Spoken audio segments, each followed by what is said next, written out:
আমি জানি যে আমরা এক সময় সঙ্গীহীন হয়ে যাব, আমাদের সাথে কেউ থাকবে না, আমরা সবাইকে হারাই ফেলবো, কিন্তু এতগুলো মানুষের জীবন চিরতরে অন্ধ পঙ্গু।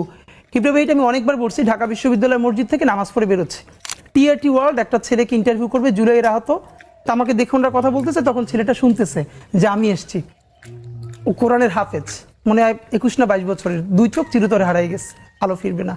তো আমার কাঁধে হাত রেখে বললো কি যে হাদি ভাই, আমার সপ্তাহখানেকের জন্য আমার একটা চোখে একটু আলো ফিরিয়ে দেওয়া যায়। আমি বললাম ভাই 1 সপ্তাহের জন্য কেন?